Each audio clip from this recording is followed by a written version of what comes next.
নাম কি?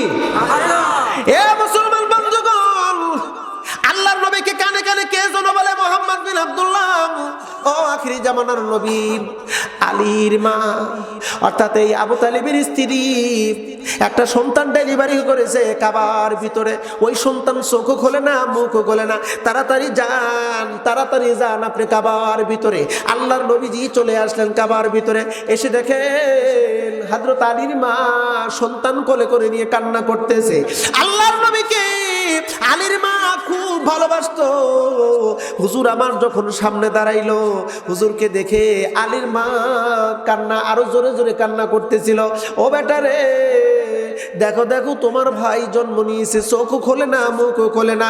আল্লাহ রসুল বলতেছেন, মা সন্তানটা আমার কোলে দেন না, একটু আমার কোলে দেন। আল্লাহর নবীদের কোলে দিতে দেরি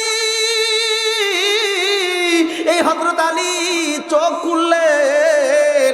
এই চোখ খুলে তার প্রথম পলকটাই রাহমাতুল্লিল আলামিনের চেহারা দেখলো। আরো জোরে বলেন একটু সুবহানাল্লাহ। বিশ্বনবীদের মুখ থেকে থুতু বের করলেন। বের করার পরে হযরত আলীর মুখের উপর দিলেন, ঠোঁটের উপর দিতে না দিতে এই ছোট্ট আলী, শিশু আলী থুতু মোবারক পান করা শুরু করে দিল। হযরত আলী বিশ্বনবীজির থুতু মোবারক খেয়েছে। আর একটা সন্তান খেয়েছে, তার নাম হলো আব্দুল্লাহ ইবনে জুবাইর রাদিয়াল্লাহু তাআলা আনহু। ওনার মায়ের নাম ছিল আসমা বিনতে আবু বকর, অর্থাৎ আবু বকর সিদ্দিক রাদিয়াল্লাহু তাআলা আনহুর নাতি আব্দুল্লাহ ইবনে জুবাইর রাদিয়াল্লাহু তাআলা আনহু জন্ম নেওয়ার পরে বিশ্বনবীজির থুতু মোবারক খেয়েছে। জোরে করে একটু সুবহানাল্লাহ। আলীর চোখের উপরে থুতু যখন দিলেন, ফোঁড়া ভালো হয়ে গেল, চোখ ভালো হয়ে গেল। হুজুর বললেন, যাও এবার একটু লড়াই করো, লড়াই করো, লড়াই করো। হযরত আলী রাদিয়াল্লাহু তাআলা আনহু লড়াই করতে করতে হাতে ছিল ঢাল, ভেঙে গেছে। তরবারি ছিল, তরবারি ভেঙে গেছে। কেমন দুর্গের একটা পাল্লা হযরত আলী রাদিয়াল্লাহু তাআলা আনহু, কামুজ দুর্গের পাল্লা, লোহার পাল্লা, লোহার দরজা, একটা দরজা হাত দিয়ে তুললেন। সুবহানাল্লাহ বলবেন না? সেই সময় 60 জন যুবক লাগতো ওই একটা পাল্লা তুলতে। বিশাল একটা পাল্লা। এই পাল্লা নিয়ে যখন হযরত আলী দাঁড়াইছে, ইহুদিরা কয়, হাই রে, দানব নাকি মানব, দানব নাকি মানব, এত বড় পাল্লা আমরা 60 জন নিয়ে যেটা তুলতে পারি না, আর আলী এক হাত দিয়ে, তাও এক হাত দিয়ে তুলছে। হায় হায়, এদের সাথে যুদ্ধ করা যাবে না। সবাই হাত তুলে আত্মসমর্পণ করলো। আমরা আত্মসমর্পণ করলাম, আর যুদ্ধ করবো না, তোমরা যা কও তাই মানতে রাজি আছি। চিল্লা করেন একটু সুবহানাল্লাহ। যুদ্ধ বিজয় হয়ে গেছে। আল্লাহ রসুল এবার কানে খবর এসে, রসুল্লাহর কানে আসছে, ও আলী, তুমি নাকি কামজ দুর্গের পাল্লা তুলছিলা? বলে হ্যাঁ। বলে একটু তুলে দেখাও তো। পাল্লা আছে। হযরত আলী এবারে পাল্লা টান দেয়, ওঠে না, আর ওঠে না। হযরত আলীর পা কিতাবের মধ্যে আসছে হাঁটুর গোছা পর্যন্ত। গোছা বলা হয় হাঁটুর মাঝখানে, টাকুনে এবং হাঁটুর মাঝখানেটাকে গোছা বলা হয়। হাঁটুর গোছানো পর্যন্ত মাটির ভিতর দেবে গেছে, কিন্তু পাল্লা ওঠে না। পুরো শরীর দিয়ে ঘাম দরদর করে বের হচ্ছে। আলী রাদিয়াল্লাহু তাআলা একটু লজ্জা পাইলেন। হুজুর বলেন, লজ্জা পাওয়ার কিচ্ছু নাই, তুমি যখন যুদ্ধে যাও আল্লাহ স্বয়ং তোমার ভিতর শক্তি দিয়ে দেয়। এই হযরত আলী আসতেছে হুজুরের তালাশে। শুনেছি এই রোকানা আসছে আমার রসুলকে মারার জন্য, আমি আর দেরি করবো না, দৌড় দিয়েছে। এবার হযরত আলীকে ঠেকানোর জন্য আবু জাহেল 200 জন তরবারিধারী, কয়জন? জোরে বলতে হবে, কয়জন?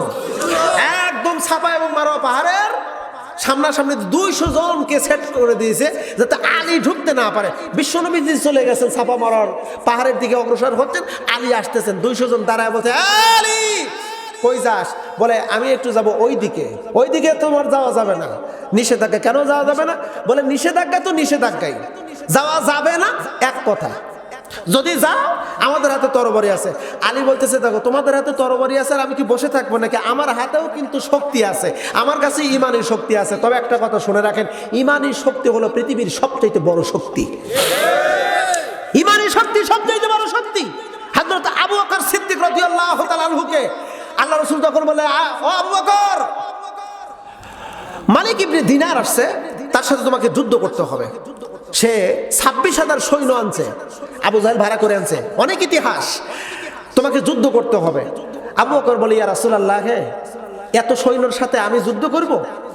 রাসূল বলেন, আবু বকর, ওরা যারা আসছে ওরা সব হলো মৃত। যাদের ভিতরে ঈমান নাই তারা হলো মৃত, আর তোমার ভিতরে ঈমান আছে, তুমি হলো জীবিত।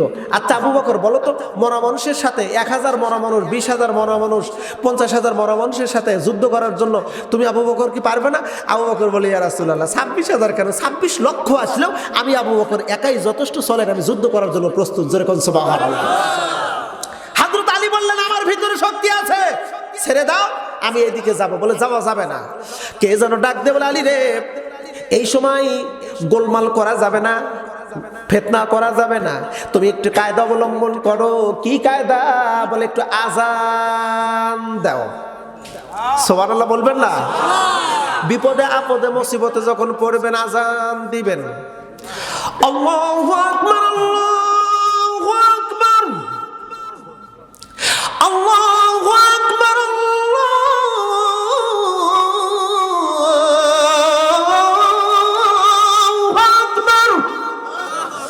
আজান দিবেন, মুসিবত দূর করে দিবেন কে?